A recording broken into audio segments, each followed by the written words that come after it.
Hello বন্ধুরা, welcome to my YouTube channel. তো আজকে আমরা সলভ করবো ক্লাস 9-এর এই জীবন বিজ্ঞান ও পরিবেশ পরিচয়ে, অর্থাৎ চৌধুরী ভট্টাচার্য সাঁতরা, ডাক্তার দুলাল চন্দ্র সাঁতরার বই। এই বইয়ে আমরা 3 নম্বর চ্যাপ্টারটি সলভ করব। তাদের চ্যানেলে যারা নতুন এসেছো তারা চ্যানেলটিকে সাবস্ক্রাইব করে নিও। তো চলো শুরু করি। আজ আমরা সলভ করব এই 3 নম্বর চ্যাপ্টার, অর্থাৎ জৈবনিক প্রক্রিয়া। এই চ্যাপ্টারটার আমরা 2 নম্বর প্রশ্ন ও উত্তরগুলো সলভ করে নেব। ঠিক আছে, তো চলো অনুশীলনীতে যাওয়া যাক। চলে আসো পেজ নম্বর 109। দেখো এখানে আমরা এই সি দাগের কোশ্চেনের উত্তরগুলো যা আছে, অর্থাৎ সি দাগের যে কোশ্চেনগুলো আছে সংক্ষিপ্ত উত্তর ভিত্তিক প্রশ্ন, প্রশ্নমান 2-এর এই কোশ্চেনগুলোর উত্তর আমরা আজকে সলভ করে নেব। দেখো সবার প্রথম যে কোশ্চেনটা আছে সেটা কি, ফটোলাইসিস কাকে বলে। তো ফটোলাইসিস কাকে বলে এটা 56 পেজে দেওয়া আছে। এখানে পেজ নম্বরটা সুন্দর করে দিয়ে দিয়েছি। দেখো 56 নম্বর পেজে এই কোশ্চেন উত্তরটা দেওয়া আছে, ফটোলাইসিস কাকে বলে। তো চলো কোশ্চেন উত্তরটা তোমাদের বইয়ে 56 পেজে দেওয়া আছে। দেখো এই যে এইখান থেকে এইটুকু লিখতে হবে কি, ইলেকট্রনের ঘাটতি পূরণ করার জন্য সক্রিয় ক্লোরোফিল কোষস্থ জলকে হাইড্রোজেন এবং হাইড্রক্সিল আয়নে বিশ্লিষ্ট করে। সূর্যালোকের উপস্থিতিতে জলের এইরূপ বিশ্লিষ্ট হওয়াকে জলের আলোক বিশ্লেষণ বা ফটোলাইসিস বলে। তো এইখান থেকে এইটুকু লিখে নিলে উত্তর কমপ্লিট। ঠিক আছে, এবার আমরা চলে যাবো নেক্সট, অর্থাৎ 2 দাগের কোশ্চেন। দেখো 2 দাগের কোশ্চেনটা কি বলছে, সালোক সংশ্লেষের প্রধান উপাদান কি কি। এটা হচ্ছে 53 অর্থাৎ 53 পেজে এই কোশ্চেন উত্তরটা দেওয়া আছে। ঠিক আছে, এই কোশ্চেনের উত্তরটা তোমাদের বইয়েরই 53 অর্থাৎ 53 পেজ নম্বরে দেওয়া আছে। কি, সালোক সংশ্লেষের প্রধান উপাদান কি কি। এই যে সালোক সংশ্লেষের প্রধান উপাদান হচ্ছে জল, তারপর কার্বন ডাইঅক্সাইড, তারপর হচ্ছে রঞ্জক পদার্থ, আর ক্লোরোফিল ও ক্যারোটিনয়েড এবং সূর্যালোক। ঠিক আছে, এইখান থেকে এইটুকু লিখে দিলেই উত্তর কমপ্লিট। ঠিক আছে, এইখান থেকে এইটুকু লিখে নেবে যে সালোক সংশ্লেষের প্রধান উপাদান কি, জল, কার্বন ডাইঅক্সাইড, রঞ্জক পদার্থ, ক্লোরোফিল ও ক্যারোটিনেট আর হচ্ছে সূর্যালোক। ঠিক আছে, এবার আমরা চলে যাবো 3 দাগের কোশ্চেন। দেখো 3 দাগের কোশ্চেনটা কি বলছে, সালোক সংশ্লেষ কাকে বলে। এটাও ওই একই, অর্থাৎ 53 পেজেই উত্তরটা দেওয়া আছে। ঠিক আছে, দেখো সালোক সংশ্লেষ কাকে বলে, যে শারীরবৃত্তীয় প্রক্রিয়ায় ক্লোরোফিল যুক্ত কোষে সালোক সংশ্লেষের উপস্থিতিতে এবং ক্লোরোফিলের সহায়তায় পরিবেশ থেকে শোষিত জল ও কার্বন ডাইঅক্সাইডের রাসায়নিক বিক্রিয়ায় সরল শর্করা সংশ্লেষিত হয় এবং উৎপন্ন খাদ্যে সৌরশক্তির আবদ্ধকরণ ঘটে এবং উপজাত বস্তুরূপে জল ও অক্সিজেন উৎপন্ন হয়, তাকে সালোক সংশ্লেষ বা ফটোসিনথেসিস বলা হয়। ঠিক আছে, তো এইখান থেকে এটুকু লিখলেই হয়ে গেল সালোক সংশ্লেষের সংজ্ঞা। ঠিক আছে, তো সালোক সংশ্লেষ কাকে বলে, এখান থেকে এটুকু লিখলেই উত্তর কমপ্লিট। এবার আমরা চলে আসবো নেক্সট, অর্থাৎ 4 দাগের কোশ্চেন। দেখো 4 দাগের কোশ্চেনটা কি বলছে, সালোক সংশ্লেষে জলের দুটি ভূমিকা উল্লেখ করো। অর্থাৎ সালোক সংশ্লেষে জলের দুটো ভূমিকা লিখতে হবে। ঠিক আছে, এটা আমরা চলে আসবো 54 অর্থাৎ 54 নম্বর পেজে। ঠিক আছে, কোশ্চেনটার উত্তরের জন্য তোমরা তোমাদের বইয়েরই 54 নম্বর পেজে চলে আসো। দেখো এই যে সালোক সংশ্লেষে জলের ভূমিকা, এইখান থেকে দুইটা লিখে নিলে হয়ে গেল। 1 নম্বর লিখবে, জল সালোক সংশ্লেষ প্রক্রিয়ায় একটি অন্যতম কাঁচামাল। 2 নম্বর হচ্ছে, সালোক সংশ্লেষ প্রক্রিয়ার সময় জল বিশ্লিষ্ট হয়ে H+ এবং OH আয়ন উৎপন্ন করে। OH আয়নের ইলেকট্রন ক্লোরোফিল অণুকে প্রদান করে। তো এইখান থেকে এইটুকু লিখলেই হয়ে গেল, অর্থাৎ এই দুইটা পয়েন্ট লিখে নেবে, তাহলে এটার উত্তর কমপ্লিট। ঠিক আছে, এবার আমরা চলে যাব নেক্সট, অর্থাৎ 5 নম্বর কোশ্চেন। দেখো 5 নম্বর কোশ্চেনটা কি আছে, আলোক বিক্রিয়ায় শেষ পদার্থগুলি কি কি। এখানে উত্তরটা এখানে লিখেই দিয়েছি সুন্দর করে। এখানে উত্তরটা লেখা আছে NADPH plus H+2O2, H2O, ATP। ঠিক আছে, এইখান থেকে এটুকু লিখে নিলে উত্তর কমপ্লিট, অর্থাৎ এখানে কিন্তু বিক্রিয়াটা দেওয়া আছে। ঠিক আছে, এই কি NADPH plus H+2O2, H2O, ATP। ঠিক আছে, তো এখান থেকে এটুকু লিখে নেবে। ঠিক আছে, তাহলে আলোক বিক্রিয়া সংশ্লেষের জলের দুটি ভূমিকা কি, NADPH plus H+2O2, H2O, ATP। ঠিক আছে, এবার আমরা চলে আসবো 6 নম্বর অর্থাৎ 6। দেখো কি আছে, অঙ্গার আত্তীকরণ কাকে বলে? এটা 57 নম্বর পেজে উত্তরটা দেওয়া আছে তোমাদের বইয়ে। তোমরা এই কোশ্চেনের উত্তরটা এইখান থেকে এইটুকু লিখে নেবে কি, CO2 এর স্থিতিকরণ এবং পিজিএ গঠন পর্যায়ে কোষস্থ 5 কার্বনযুক্ত শর্করা যৌগ রাইবিউলোজ বিসফসফেট গ্রাহক রূপে বায়ুমণ্ডলে কার্বন ডাই অক্সাইডের সঙ্গে যুক্ত হয়ে 3 কার্বনযুক্ত স্থায়ী যৌগ ফসফোগ্লিসারিক অ্যাসিড তৈরি করে। ঠিক আছে, CO2 থেকে কার্বনের কোষস্থ যৌগে অঙ্গীভূত হওয়াকে অঙ্গার আত্তীকরণ বলে। ঠিক আছে, তাহলে এইখান থেকে এটুকু লিখে নিলে হয়ে গেল। তো যেটুকু লিখতে লাগবে না সেটুকু আমি কেটে দিয়েছি এখানে। ঠিক আছে, এবার আমরা চলে যাবো নেক্সট অর্থাৎ 7 নম্বর কোশ্চেন। দেখো 7 দাগের কোশ্চেনটা কি বলছে, অবিশ্রবণ কাকে বলে? এটা 63 পেজে চলে আসো। দেখো এইখান থেকে এটুকু লিখে নেবে কি, যে ভৌত প্রক্রিয়ায় অর্ধভেদ্য পর্দা দ্বারা পৃথক দুটি সমপ্রকৃতির অসম ঘনত্বের দ্রবণের দ্রাবক অণু অর্ধভেদ্য পর্দার মাধ্যমে কম ঘনত্বের দ্রবণ থেকে বেশি ঘনত্বের দ্রবণে প্রবেশ করে তাকে অবিশ্রবণ বলে। ঠিক আছে, তো এইখান থেকে এটুকু লিখে নিলেই উত্তর কমপ্লিট। এবার আমরা চলে যাবো নেক্সট অর্থাৎ 8 দাগের কোশ্চেন। দেখো 8 দাগের কোশ্চেনটা কি বলছে, গ্লাইকোলাইসিস কাকে বলে? ঠিক আছে, এই কোশ্চেনের উত্তরটা 72 অর্থাৎ 72 নম্বর পেজে উত্তরটা দেওয়া আছে। দেখো উত্তরটা কি বলছে, শ্বসনের প্রথম পর্যায়ে যে প্রক্রিয়া কোষের সাইটোপ্লাজমে গ্লুকোজ অণু বিভিন্ন উৎসেচকের প্রভাবে আংশিকভাবে জারিত হয়ে 2 অণু পাইরুভিক অ্যাসিড এবং 2 অণু এটিপি উৎপন্ন করে তাকে গ্লাইকোলাইসিস বলে। তাহলে গ্লাইকোলাইসিস কাকে বলে? এইখান থেকে এটুকু লিখে নিলে উত্তর কমপ্লিট। এবার আমরা চলে যাব নেক্সট অর্থাৎ 9 দাগের কোশ্চেন। দেখো 9 দাগের কোশ্চেনটা কি বলছে, শ্বসনের দুটি তাৎপর্য উল্লেখ করো। এটা 74 পেজে চলে আসো, তাহলে উত্তরটা পেয়ে যাবে। দেখো দেখো শ্বসনের দুটি তাৎপর্য কি, এটা 74 পেজে উত্তরটা দেওয়া আছে। কি, শ্বসনের প্রধান তাৎপর্যগুলি হলো, 1 নম্বর দেওয়া আছে দেখো শক্তি মুক্তি, শক্তির মুক্তি। এই পয়েন্টের ভিত্তিতে লেখা আছে, সালোক সংশ্লেষ প্রক্রিয়ায় যে সৌরশক্তি কি স্থৈনিক শক্তিরূপে খাদ্যের মধ্যে আবদ্ধ হয়, সেই শক্তি শ্বসন প্রক্রিয়ায় তাপশক্তি ও গতিশক্তি রূপে মুক্ত হয়ে জীবের বিভিন্ন বিপাকী ও শারীরবৃত্তীয় কার্যে যেমন পুষ্টি, বৃদ্ধি, রেচন, জনন, চলন, গমন ইত্যাদিতে ব্যবহৃত হয়। ঠিক আছে, 2 নম্বর হচ্ছে অক্সিজেন এবং কার্বন ডাই অক্সাইডের ভারসাম্য রক্ষা। ঠিক আছে, এই পয়েন্টের ভিত্তিতে লেখা আছে, সালোক সংশ্লেষের সময় উদ্ভিদ বায়ুমণ্ডল থেকে CO2 অর্থাৎ কার্বন ডাই অক্সাইড গ্রহণ করে ও O2 অর্থাৎ অক্সিজেন ত্যাগ করে। ফলে পরিবেশে CO2 অর্থাৎ কার্বন ডাই অক্সাইড এর পরিমাণ কমে যায় এবং O2 অর্থাৎ অক্সিজেন এর পরিমাণ বেড়ে যায়। কিন্তু শ্বসনের সময় জীবকুল বায়ুমণ্ডল থেকে O2 অর্থাৎ অক্সিজেন গ্রহণ করে এবং CO2 অর্থাৎ কার্বন ডাই অক্সাইড ত্যাগ করে। ফলে পরিবেশের O2 থেকে CO2, এটা কিন্তু থেকে, ঠিক আছে, এটা যে ড্যাশ দেওয়া আছে সেটা হচ্ছে থেকে। ঠিক আছে, O2 থেকে CO2 অর্থাৎ কার্বন ডাই অক্সাইড এর ভারসাম্য বজায় থাকে। ঠিক আছে, তো এইখান থেকে এইটুকু লিখে নিলে উত্তর কমপ্লিট। ঠিক আছে, তো এই কোশ্চেনের উত্তরগুলো তোমরা খাতার মধ্যে সুন্দর করে নোট করে নেবে, তাহলে দেখবে লিখে পড়তে কিন্তু মজাই আলাদা। ঠিক আছে, যখন লিখে লিখে পড়বে তখন দেখতে পাবে লেখাগুলো সুন্দর হচ্ছে, আর যখন লেখাগুলো সুন্দর হবে তখন পরীক্ষার হলে কি তুমি সেই অনুযায়ী অর্থাৎ টাইমের যে টাইম দেবে সেই টাইম অনুযায়ী তুমি কোশ্চেন উত্তরগুলো ঝটাফট লিখে নিতে পারবে। কারণ যত লেখা লিখবে তত লেখাগুলো সুন্দর হবে আর লেখার স্পিডও বাড়বে। আর যত লেখা সুন্দর হবে তত স্যার অর্থাৎ এক্সামিনারদের সেই খাতাগুলো দেখতেও সুবিধা হবে আর নম্বরও দিতে সুবিধা হবে। ঠিক আছে, তো সেই অনুযায়ী তোমরা এই কোশ্চেন উত্তরগুলো কিন্তু সুন্দর করে খাতার মধ্যে নোট করে নিও। ঠিক আছে, এবার আমরা চলে আসবো নেক্সট অর্থাৎ 10 দাগের কোশ্চেন। তো চলো দেখো 10 দাগের কোশ্চেনটা কি বলছে, মানুষের শ্বাসপেশিগুলি কি কি? উত্তর কিন্তু এখানে সুন্দর করে লিখে দিয়েছি। ঠিক আছে, কি পঞ্চরাস্থি, মধ্যস্থ পেশি ও মধ্যচ্ছদা বা ডায়াফ্রাম। ঠিক আছে, তো এইখান থেকে এইটুকু লিখে নিলে উত্তর কমপ্লিট।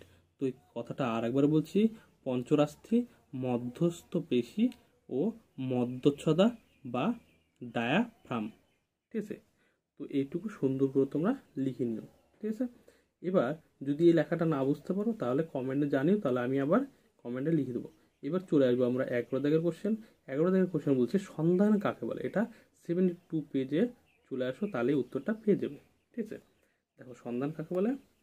তোমাদের বই 72 পেজে এই যে সন্ধানের সংজ্ঞাটা দেওয়া আছে, এইখান থেকে এটুকু লিখে নেবে। তো উত্তরটা লিখতে হবে যে শ্বসন প্রক্রিয়া শ্বসন বস্তু অক্সিজেনের অনুপস্থিতিতে ব্যাকটেরিয়া, ইস্ট জাতীয় ছত্রাকের দেহকোষ নিঃসৃত উৎসেচকের প্রভাবে আংশিকভাবে জারিত হয়ে বিভিন্ন জৈব যৌগ উৎপন্ন হয়ে কোষের বাইরে সঞ্চিত হয় এবং শ্বসন বস্তু স্থিত শক্তির আংশিক নির্গমন ঘটে, তাকে সন্ধান বলে। তো এইখান থেকে এটুকু লিখে নিলে উত্তর কমপ্লিট। এবার আমরা চলে যাব নেক্সট, অর্থাৎ কত 12 দাগের কোশ্চেন। দেখো 12 দাগের কোশ্চেনটা কি বলছে, টায়ালিন উৎসেচকটি কোন জাতীয় খাদ্যের পরিপাককে সাহায্য করে। টায়ালিন উৎসেচকটি কোন জাতীয় খাদ্যের পরিপাকে সাহায্য করে। উত্তর হচ্ছে শর্করা। এখানে লিখে দিয়েছি শর্করা, তালিবস্য কয়রেপ বয়সন রয় আকার। ঠিক আছে, এবার আমরা চলে আসবো নেক্সট, অর্থাৎ কি, অর্থাৎ এই 12 দাগের আরেকটা কোশ্চেন আছে এখানে। দেখো এটি কোন গ্রন্থি থেকে ক্ষরিত হয়, অর্থাৎ টায়ালিন কোন গ্রন্থি থেকে ক্ষরিত হয়। উত্তর হচ্ছে লালা গ্রন্থি থেকে ক্ষরিত হয়।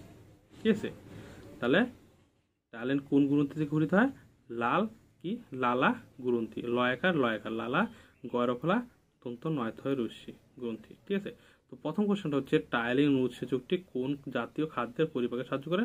উত্তর হচ্ছে শর্করা। আর এটি কোন গ্রন্থি থেকে ক্ষরিত হয়, উত্তর হচ্ছে লালা গ্রন্থি থেকে।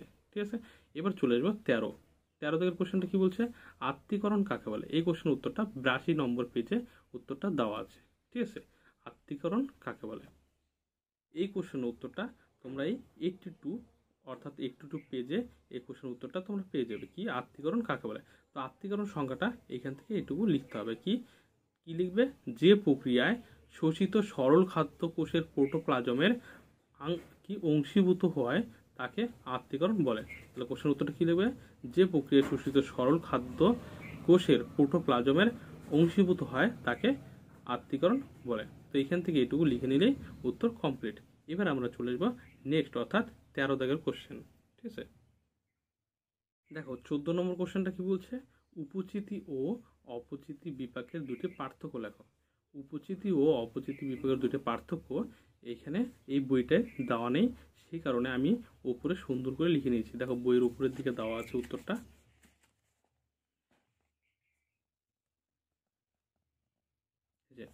উপচিতি বিপাক ও অপচিতি বিপাকের পার্থক্য। উপচিতি বিপাক আর এই পাশে অপচিতি বিভাগ, দুই পাশে উপচিতি, এক পাশে উপচিতি বিভাগ আর এক পাশে অপচিতি বিভাগ, এই দুইটার পার্থক্য লিখতে বলছে, তাই ছক কেটে নিয়েছি। তো 1 নম্বর কি দেওয়া আছে, এটি গঠনমূলক বিপাক। কি উপচিতি বিপাক হচ্ছে গঠনমূলক বিপাক, আর অপচিতি বিপাক হচ্ছে কি এটি ভাঙনমূলক বিপাক। ঠিক আছে, তারপর 2 নম্বর হচ্ছে এই বিপাকে অর্থাৎ উপচিতি বিপাকে জীবদেহের শুষ্ক ওজন বৃদ্ধি পায়, আর অপচিতি বিপাকে অর্থাৎ এই বিপাকে জীবদেহের শুষ্ক ওজন হ্রাস পায়। ঠিক আছে, তো এইখান থেকে এটুকু লিখে নিলেই উত্তর কমপ্লিট। ঠিক আছে, এবার আমরা চলে আসবো নেক্সট, অর্থাৎ 15 নম্বর কোশ্চেন। দেখো 15 নম্বর কোশ্চেনটা কি বলছে, প্রাণী ও পুষ্টির পর্যায়গুলি কি কি। ঠিক আছে, প্রাণী পুষ্টির পর্যায়গুলি কি কি, প্রাণী পুষ্টির পর্যায়গুলি কি কি 76 পেজে তুমি এই উত্তরটা পেয়ে যাবে তোমাদের বইয়ে। দেখো প্রাণী পুষ্টি হচ্ছে হলজৈবিক পুষ্টি, আর এই পুষ্টির পর্যায়গুলো এইখানে পরপর দেওয়া আছে, খাদ্য গ্রহণ, পরিপাক, শোষণ, আত্তীকরণ, বহিষ্করণ।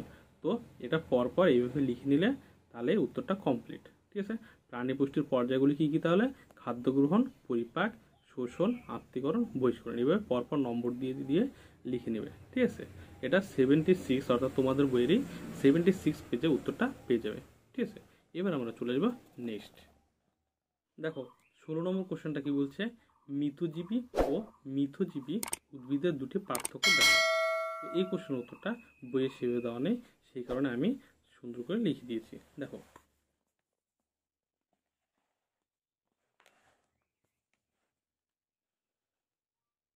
এই হচ্ছে মিথজীবী ও মিথজীবী উদ্ভিদের পার্থক্য।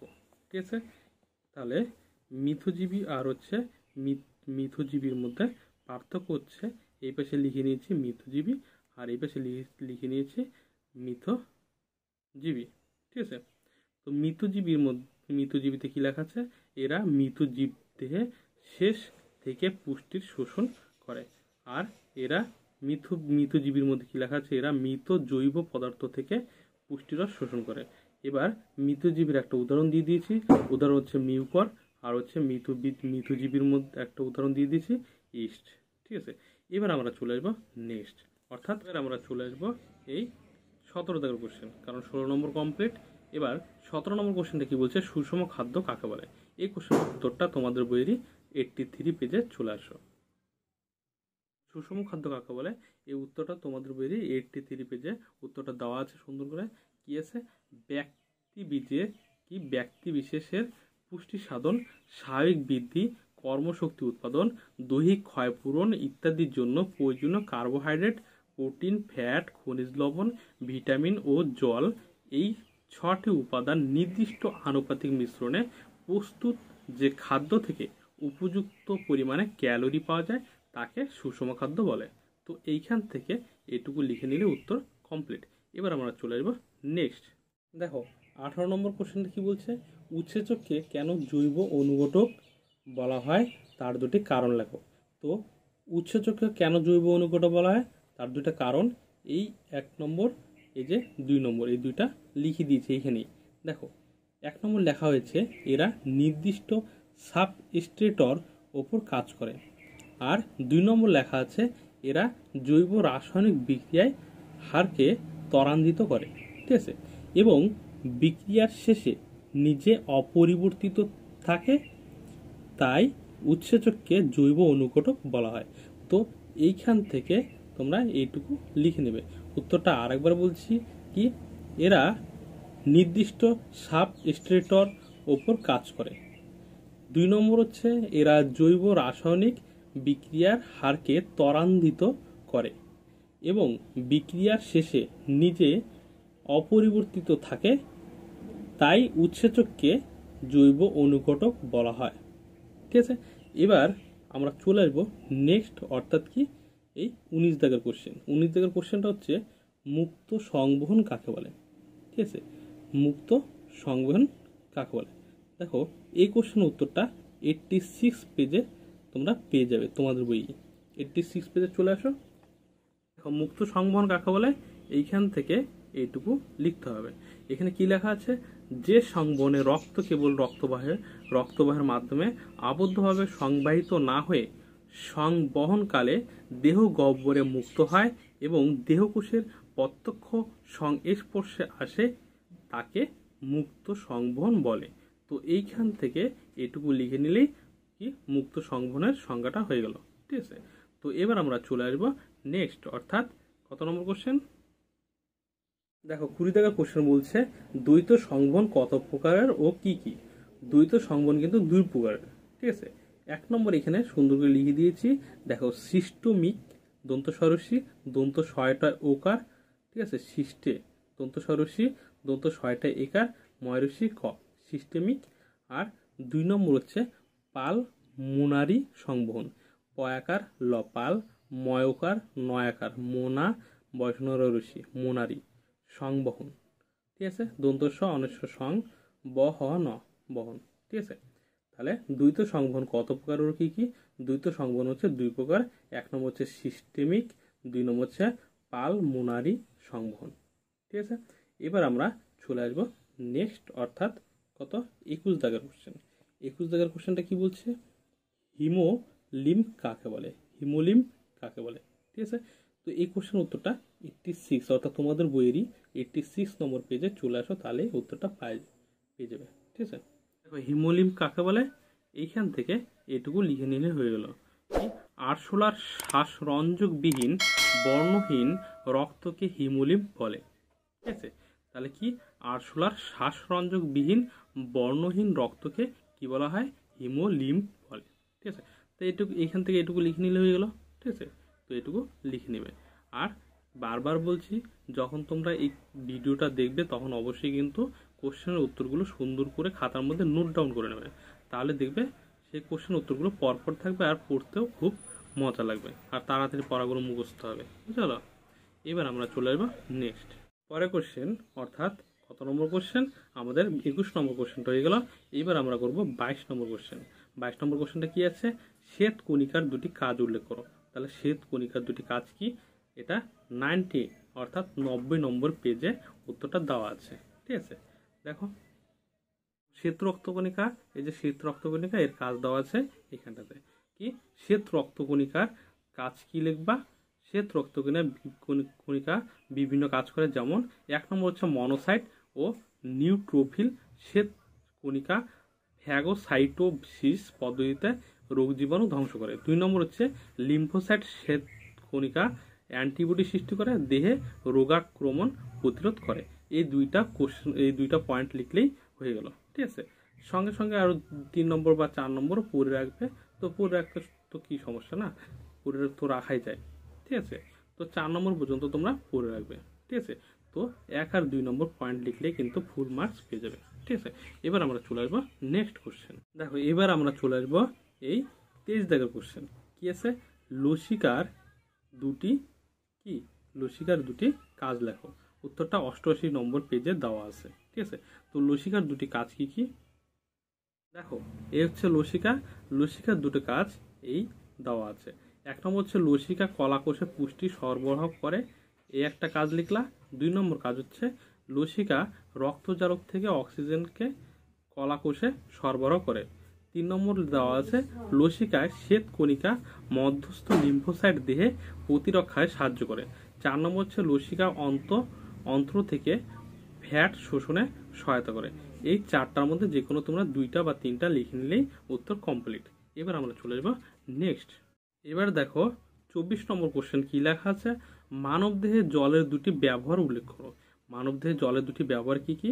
এটা 88 নম্বর পেজে তোমরা পেয়ে যাবে তোমাদের বইয়েই। দেখো মানবদেহে জলের দুটি ব্যবহার হচ্ছে এই 1 নম্বর, এই হচ্ছে 2 নম্বর, এই দুইটা লিখলে হয়ে যাবে। তো এখানে 3 নম্বর 4 নম্বর দেওয়া আছে, এই 4টাও তোমরা লিখে নিতে পারো। কি মানবদেহে জলের দুটি ব্যবহার হচ্ছে জল প্রোটোপ্লাজমকে সিক্ত রাখে। 2 নম্বর হচ্ছে জল রক্ত ও লসিকাকে তরল রাখে, ফলে বিভিন্ন বস্তু সংবাহিত হয়। 3 নম্বর হচ্ছে জল পুষ্টিক নালীতে খাদ্যবস্তুর আর্দ্র বিশ্লেষণ ঘটায়। 4 নম্বর হচ্ছে জল দেহকোষ থেকে বিপাকজাত দূষিত পদার্থ সমূহকে মূত্র ও ঘাম রূপে দেহ থেকে নির্গত করে। তো এইখান থেকে এটুকু লিখে নিলেই উত্তর কমপ্লিট, বা এখান থেকে 1 নম্বর আর 2 নম্বর বা 3 নম্বর পর্যন্ত তোমরা লিখে নিতে পারো। ঠিক আছে, তো 2 নম্বরের জন্য বেশি লেখার দরকার নেই, তোমরা 2টা বা 3টা পয়েন্ট লিখলেই কমপ্লিট। ঠিক আছে, এবার আমরা চলে যাবো নেক্সট। এবার দেখো নেক্সট কোশ্চেন, অর্থাৎ কি আমাদের এই 24 নম্বর কোশ্চেন হয়ে গেল। এবার আমরা সলভ করবো 25 নম্বর কোশ্চেন। কি আছে? রেচন কাকে বলে? এটা 98 তোমাদের বইয়েরই 98 নম্বর পেজে তোমরা উত্তরটা পেয়ে যাবে। দেখো রেচন কাকে বলে?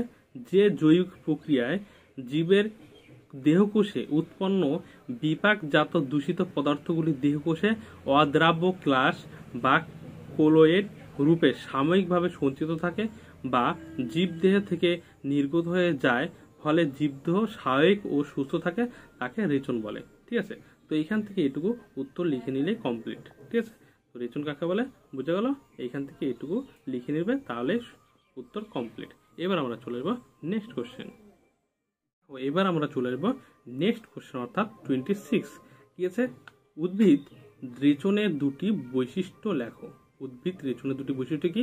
99 নম্বর পেজে তোমরা এই উত্তরটা পেয়ে যাবে। দেখো উত্তরটা তোমাদের বইয়েরই 99 নম্বর পেজে উত্তরটা দেওয়া আছে। কি উদ্ভিদের রেচনের বৈশিষ্ট্য, এইখানে 4টা পয়েন্ট দেওয়া আছে, তোমরা 2টা বা 3টা পয়েন্ট লিখে নেবে।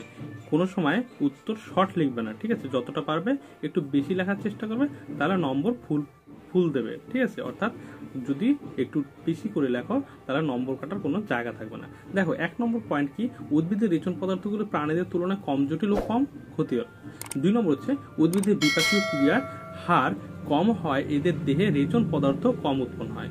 3 নম্বর হচ্ছে উদ্ভিদের রেচন পদার্থগুলি বেশিরভাগই কি কোষে ক্লাস বা কোলয়েড হিসাবে সঞ্চিত থাকে। 4 নম্বর হচ্ছে উদ্ভিদের কোনো নির্দিষ্ট রেচন অঙ্গ বা তন্ত্র না থাকায় প্রাণীদের মতো উদ্ভিদরা রেচন পদার্থ দেহ থেকে সরাসরি নির্গত করতে পারে না। তো তোমরা এখানে 2টা বা 3টা পয়েন্ট লিখে নেবে, তাহলে উত্তর কমপ্লিট। এবার আমরা চলে আসবো নেক্সট কোশ্চেন। এবার দেখো 27 নম্বর কোশ্চেনটা কি আছে, গদের দুটি অর্থকরী গুরুত্ব লেখো। এটা 100 অর্থাৎ 100 নম্বর পেজে, তোমাদের বইয়েরই 100 পেজে উত্তরটা পেয়ে যাবে। ঠিক আছে, তাহলে গদের দুটি অর্থকরী গুরুত্ব কি, তো চলো দেখো তোমাদের বই 100 নম্বর পেজে উত্তরটা দেওয়া আছে কি গদের কি 2টা অর্থকরী গুরুত্ব লিখতে বলছে। এই যে অর্থকরী গুরুত্ব 2টা লিখতে বলছে, তো তোমরা এখানে 2টা বা 3টা লিখতে পারো। ঠিক আছে, দেখো উত্তরটা কি আছে। 1 নম্বর হচ্ছে গদ আঠা রূপে বই বাঁধাই ও কাঠশিল্পে ব্যবহৃত হয়। 2 নম্বর লিখবে ছাপার কালি, ঔষধ, প্রসাধন সামগ্রী, জল, রং প্রস্তুত করতে। আর 3 নম্বর হচ্ছে কাগজ প্রস্তুতিতে। আর হচ্ছে দেওয়ালে চুন করার সময় গদ ব্যবহৃত হয়। এই 4টা পয়েন্ট আছে, তার মধ্যে 2টা 3টা তোমরা যে কটা ইচ্ছা সে কটা লিখতে পারো। কমসে কম 2টা লিখতেই হবে। ঠিক আছে, পারলে 3 নম্বর বা 4 নম্বর অর্থাৎ 4টাও লিখে দিতে পারো। যত বেশি লিখবে তত নম্বর কাটার জায়গা কম থাকবে। ঠিক আছে, সেই কারণে চেষ্টা করবে সবগুলোই লেখার। ঠিক আছে, তাহলে গদের কি 2টা অর্থকারী গুরুত্ব, এই যে অর্থকারী গুরুত্ব 2টা বা 3টা তোমরা লিখে নিতে পারো এখান থেকে। ঠিক আছে, তো এইখান থেকে এইটুকু লিখলে পরে গদ্যের কি অর্থকারী গুরুত্ব উত্তরটা কমপ্লিট। ঠিক আছে, এবার আমরা চলে আসবো নেক্সট। দেখো 28 নম্বর কোশ্চেনটা হচ্ছে কুইনাইন এবং নিকোটিনের ব্যবহার লেখো। এটাও 100 নম্বর পেজেই উত্তরটা পেয়ে যাবে। ঠিক আছে, কুইনাইন এবং নিকোটিনের ব্যবহার এই 100 নম্বর পেজেই, তোমাদের বইয়েরই 100 নম্বর পেজে দেখো উত্তরটা দেওয়া আছে। কুইনাইনের ব্যবহার হচ্ছে ম্যালেরিয়ার ওষুধ তৈরিতে ব্যবহৃত হয়, আর নিকোটিন কি মাদক দ্রব্য হিসেবে ব্যবহৃত হয়। ঠিক আছে, এই 2টা ব্যবহার লিখলে উত্তর কমপ্লিট। ঠিক আছে, এবার আমরা চলে আসবো এবার নেক্সট কোশ্চেন অর্থাৎ 29 কি লেখা আছে গোবিনী কি। তো এই উত্তরটা 102 নম্বর পেজে উত্তরটা কিন্তু দেওয়া আছে। ঠিক আছে, 102 নম্বর পেজে উত্তরটা দেওয়া আছে গোবিনী কি। উত্তর হচ্ছে প্রতিটি বৃক্কের হাইলাম অঞ্চল থেকে যে নালী মূত্রাশয় পর্যন্ত বিস্তৃত থাকে তাকে গোবিনী বলে। তো এইখান থেকে এইটুকু লিখলে উত্তরটা কমপ্লিট। ঠিক আছে, এবার আমরা চলে আসবো নেক্সট। এবার দেখো 30 নম্বর কোশ্চেন কি বলছে, রেচনে ফুসফুসের ভূমিকা লেখো। এই 30 নম্বর কোশ্চেনটা কি বলছে, রেচনে ফুসফুসের ভূমিকা লেখো। তো রেচনে ফুসফুসের ভূমিকা কি, এটা 105 নম্বর পেজে উত্তরটা দেওয়া আছে।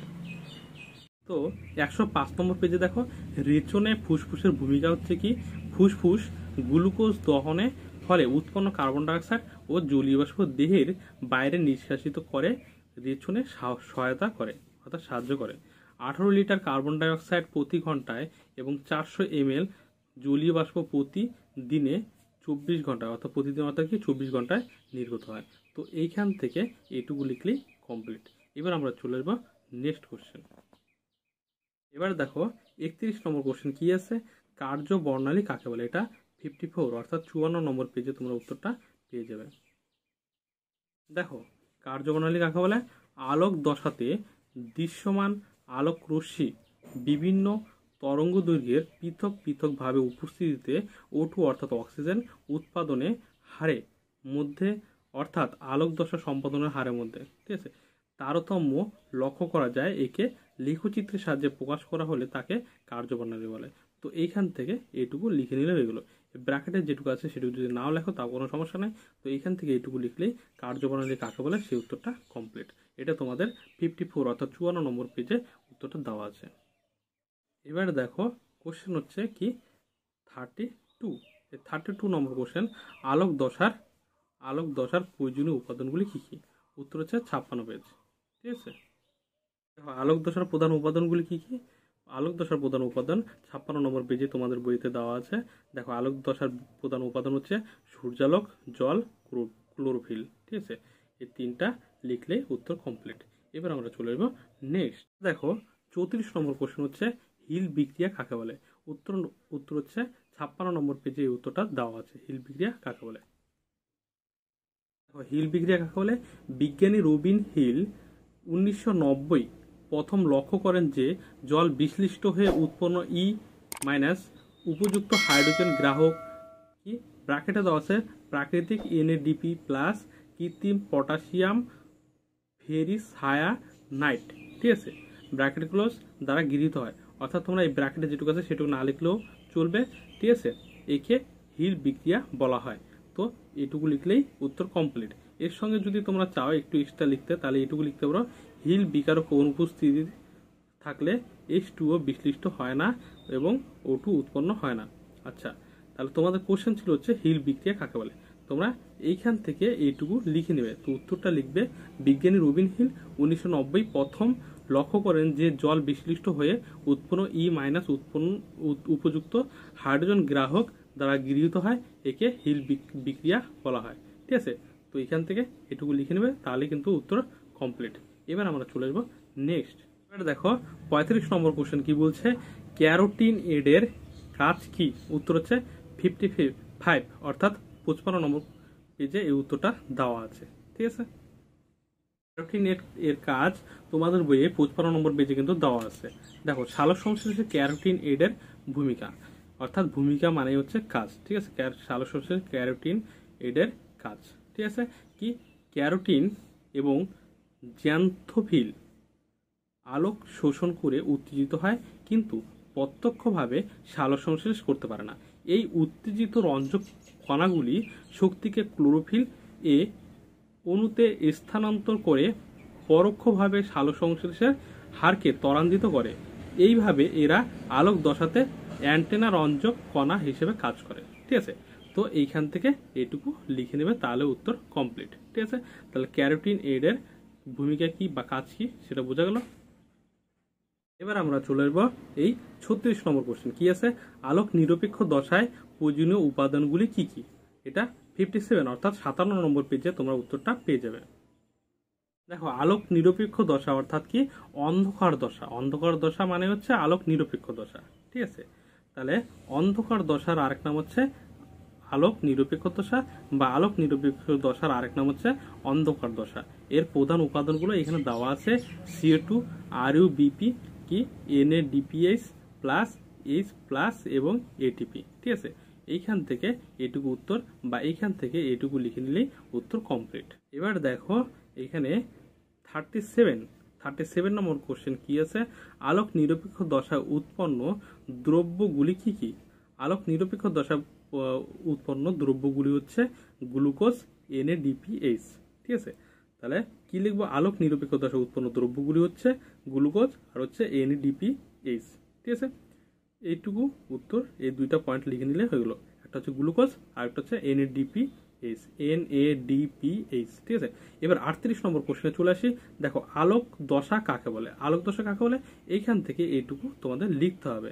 এখানে আমি লিখে দিয়েছি, সালোক সংশ্লেষে আলোর সাহায্যকারী দশা হলো আলোক দশা। তাহলে আলোক দশা কাকে বলে? সালোক সংশ্লেষে আলোর সাহায্যকারী দশা হলো আলোক দশা। এবার চলে আসবো 39, অর্থাৎ কি, মুক্ত সংবহন কাকে বলে? মুক্ত সংবহন কাকে বলে? 86 নম্বর পেজে তোমরা এই উত্তরটা পেয়ে যাবে। দেখো, মুক্ত সংবহন কাকে বলে? যে সংবহনে রক্ত কেবল রক্তবাহের মাধ্যমে আবদ্ধভাবে সংবাহিত না হয়ে সংবহনকালে দেহ গহ্বরে মুক্ত হয় এবং দেহকোষের প্রত্যক্ষ সংস্পর্শে আসে, তাকে মুক্ত সংবহন বলে। তো এইখান থেকে এইটুকু লিখে নেবে, তাহলে উত্তর কমপ্লিট, ঠিক আছে। এই 39 নম্বর কোশ্চেনে, অর্থাৎ মুক্ত সংবহন কাকে বলে, এর সঙ্গে আরেকটা কোশ্চেন ছিল, সেটা হচ্ছে কি, উদাহরণ দাও।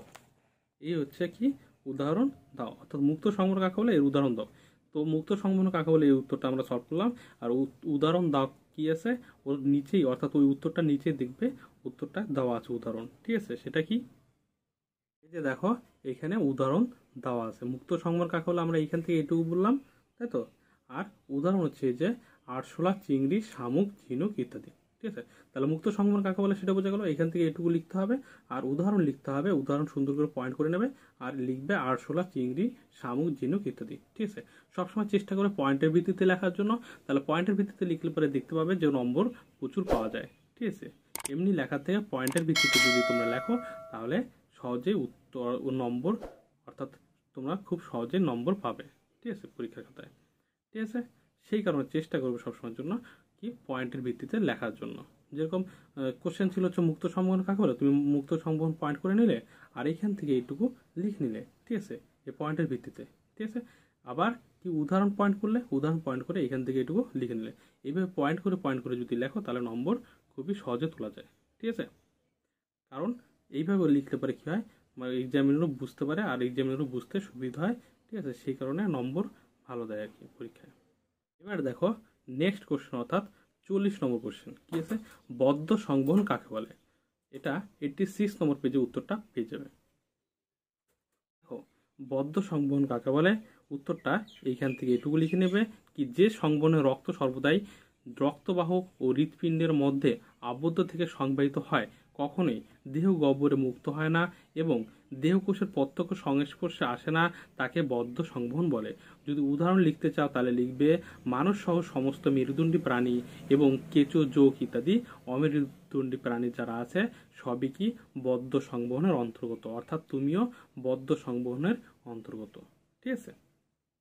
এবার দেখো 41 নম্বর কোশ্চেন কি আছে, হিমোশিল কি। 86 নম্বর পেজে এই উত্তরটা দেওয়া আছে। হিমোশিল কাকে বলে, আরশোলার হিমোলিম্ফ পূর্ণ দেহগহ্বরকে হিমোশিল বলে। আরশোলার হিমোলিম্ফ পূর্ণ দেহগহ্বরকে হিমোশিল বলে। তো এইখান থেকে এটুকু লিখে নিলে উত্তর কমপ্লিট। এই 41 নম্বর কোশ্চেনের আরেকটা কোশ্চেন ছিল এর সঙ্গে কি, আরশোলার হিমোশিল কত প্রকারের। আরশোলার হিমোশিল কত প্রকারের, এটার উত্তর 86 অর্থাৎ 86 নম্বর পেজে উত্তরটা দেওয়া আছে। দেখো প্রথম কোশ্চেনটা ছিল হিমোশিল কাকে বলে, এখান থেকে এটুকু লিখে নিতে হবে, আরশোলার হিমোলিম্ফ পূর্ণ দেহগহ্বরকে হিমোশিল বলে।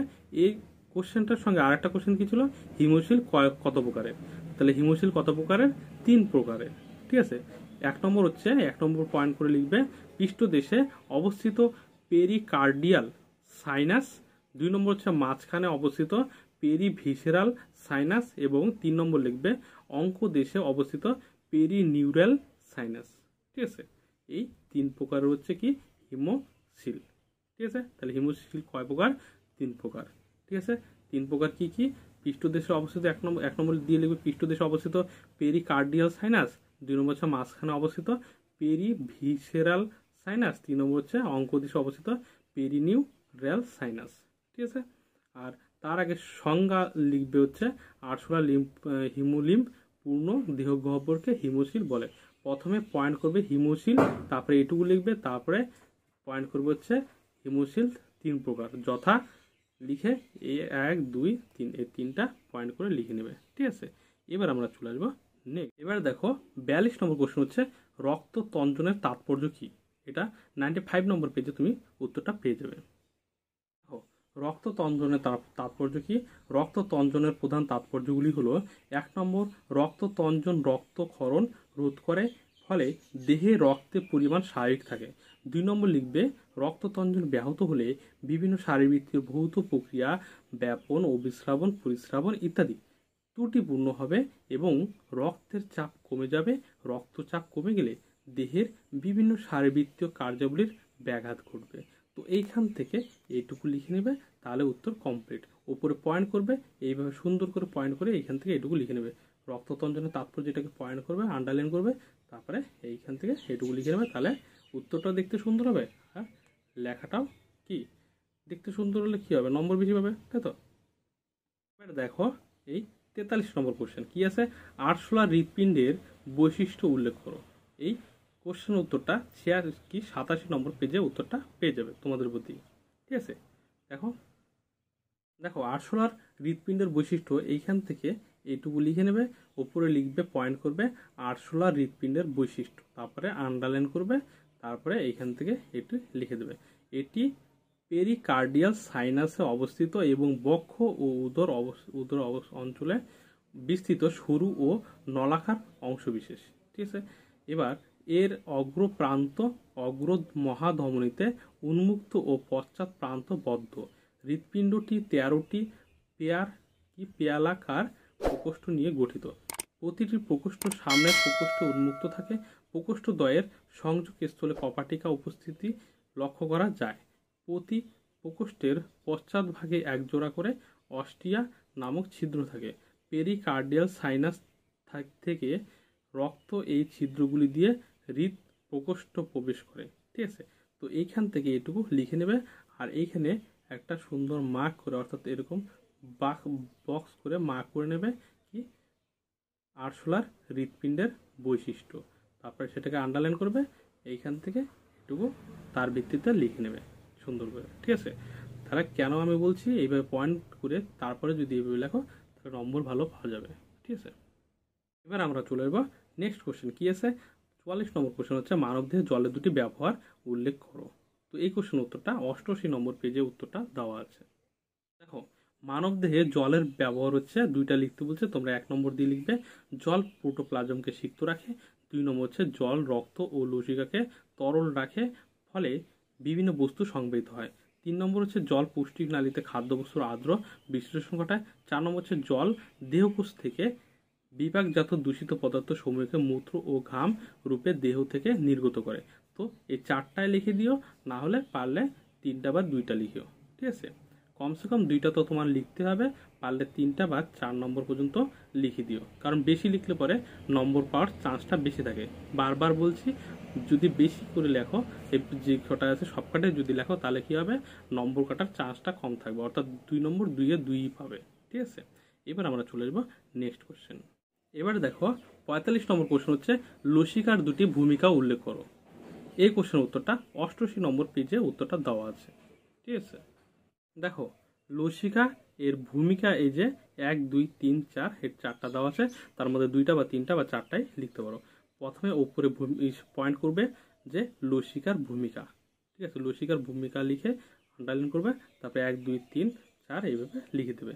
1 নম্বর কি আছে, লসিকার কলাকোষে পুষ্টি সরবরাহ করে, 2 নম্বর হচ্ছে লসিকার রক্তজালক থেকে অক্সিজেনকে কলাকোষে সরবরাহ করে, 3 নম্বর হচ্ছে লসিকার শ্বেত কণিকা মধ্যস্থ লিম্ফোসাইট দেহে প্রতিরক্ষায় সাহায্য করে, 4 নম্বর হচ্ছে লসিকা অন্ত্র থেকে ফ্যাট শোষণে সহায়তা করে। এই 4টা পয়েন্ট লিখে দিও, আর উপরে লিখবে কি লসিকার ভূমিকা।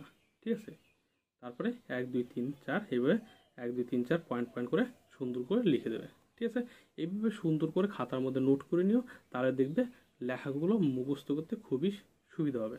ঠিক আছে, অর্থাৎ কোশ্চেন উত্তরগুলো মুখস্থ করতে খুবই সুবিধা হবে, আর মুখস্থ হয়ে গেলে তো পরীক্ষার খাতায় আরামসে লিখতে পারবে, তাই তো। ভিডিওটা ভালো লাগলে অবশ্যই লাইক কমেন্ট এবং শেয়ার করে দিও, আর দাদার চ্যানেলে যারা নতুন এসেছো তারা চ্যানেলটিকে সাবস্ক্রাইব করে নিও। আর তোমাদের কোন ধরনের ভিডিও দরকার সেটা কমেন্টের মাধ্যমে জানিও, তার কারণ কমেন্ট করলেই আমি বুঝতে পারবো যে তোমাদের কোন ধরনের ভিডিও প্রয়োজন। ঠিক আছে, তো আমি সেই অনুযায়ী ভিডিও বানানোর চেষ্টা করব। তো আজকে এই পর্যন্তই, দেখা হচ্ছে আমাদের নেক্সট ভিডিওতে। ঠিক আছে।